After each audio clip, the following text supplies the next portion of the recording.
As a single dad, my triplets set me up on a joke date. Then she, a widow, changed everything. I never believed in second chances at love, not after losing Sarah to cancer when our triplets were just 4 years old. For 8 years, I'd been both mom and dad to Emma, Ethan, and Ellie, navigating the chaos of single parenthood while nursing a heart that never quite healed. But sometimes, life's greatest gifts arrive disguised as practical jokes, orchestrated by three 12-year-old matchmakers who knew what I needed before I did. If you've ever felt that life has closed a door on love or happiness, this story might just give you hope. Before we dive in, take a second to hit that like button and subscribe to the channel for more stories that remind us how unexpectedly beautiful life can be, even after our darkest moments. "Dad, you need to get ready. She'll be here in an hour." Emma's voice echoed through our modest suburban home as I stood in the kitchen, still wearing my weekend attire of worn jeans and a faded t-shirt, completely confused about what was happening. "Who's coming?" I asked, looking up from the pile of bills I'd been sorting through. The triplets exchanged those conspiratorial glances I'd grown to fear over the years. As identical as they looked to strangers, their personalities couldn't be more different. Emma, our practical leader, Ethan, our thoughtful dreamer, and Ellie, our mischievous spark, together they were a force of nature. "Your date," Ellie announced with a triumphant grin, bouncing on her toes. "My what?" The word felt foreign on my tongue. Date. I hadn't been on one since before Sarah got sick. Ethan stepped forward, his expression serious as always. "We made you a profile on that dating app everyone uses." "You did what?" I nearly choked. "Don't freak out, Dad," Emma said, ever the mediator. "We used your good pictures, the ones where you don't look so tired." I ran my hands through my hair, which probably needed a cut.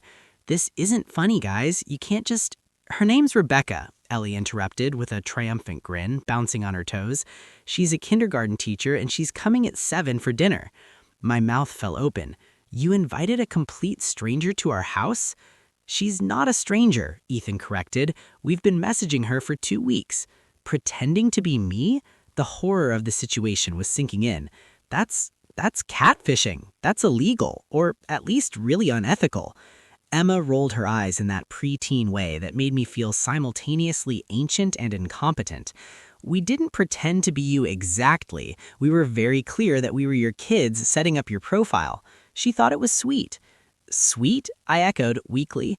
"There is nothing sweet about this. You need to call her right now and cancel." "Can't," Ellie said, looking not the least bit apologetic. "We deleted the app after confirming dinner, but don't worry, she knows it's just a casual dinner with you and us." I stared at my children, these 3 small humans I'd raised alone, suddenly feeling like I didn't know them at all. Why would you do this?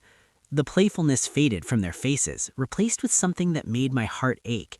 It was Ethan who spoke, his voice quiet. "Because you're lonely, Dad." "I'm not," I started to protest, but Emma cut me off. "Yes, you are. You work and take care of us and never do anything for yourself. You haven't smiled, really smiled, in forever." "And," Ellie added, her usual mischief subdued, "we found Mom's letter." My heart stopped. What letter? The 3 exchanged glances again before Ethan disappeared upstairs, returning moments later with a pale blue envelope I recognized immediately, Sarah's handwriting.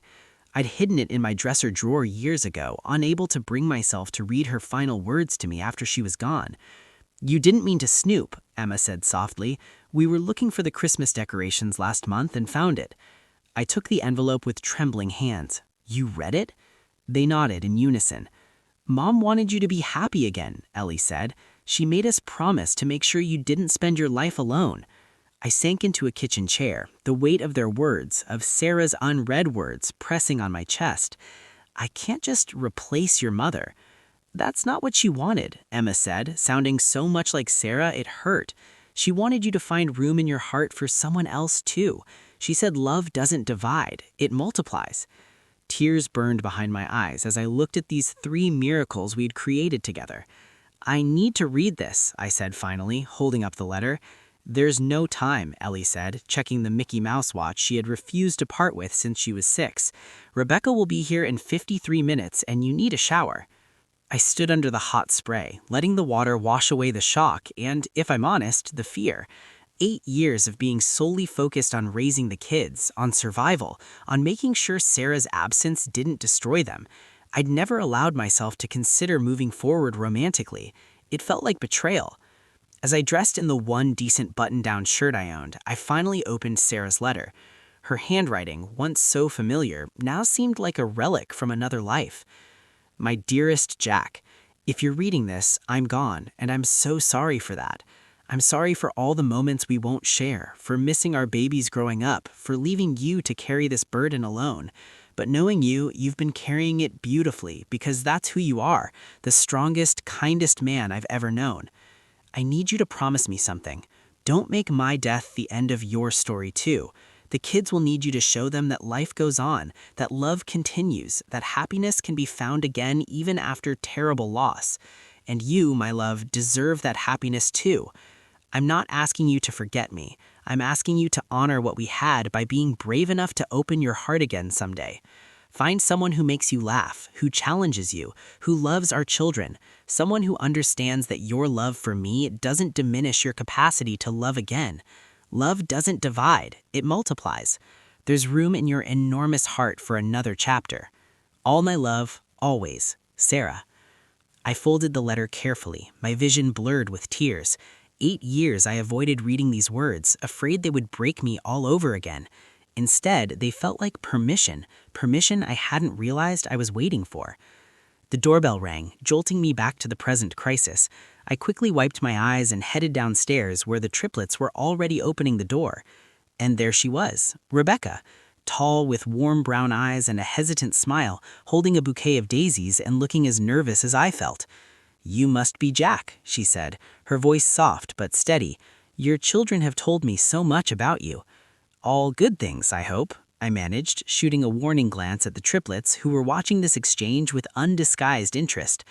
"Mostly," she replied with a small laugh, "though they may have exaggerated your cooking skills."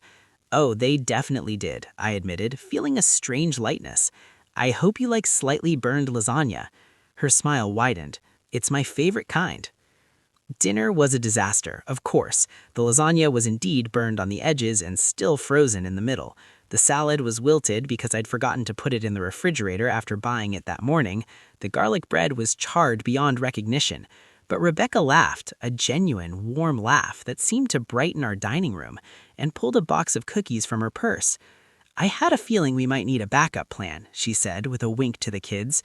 As we ate store-bought cookies for dinner, the triplets dominated the conversation, telling Rebecca embarrassing stories about me that had me alternating between mortification and surprised laughter. I learned that Rebecca had moved to our town just 6 months ago for a fresh start after losing her husband in a car accident 3 years earlier. "I have a daughter," she said, showing a picture on her phone of a smiling girl with her mother's eyes. "Lily is 9. She's at her grandparents' tonight for their weekly sleepover." "We'd love to meet her," Ellie said immediately, and I nearly choked on my cookie at her presumption. But Rebecca just smiled. "I think she'd like that. She's been asking for siblings since she could talk." The evening flowed with surprising ease.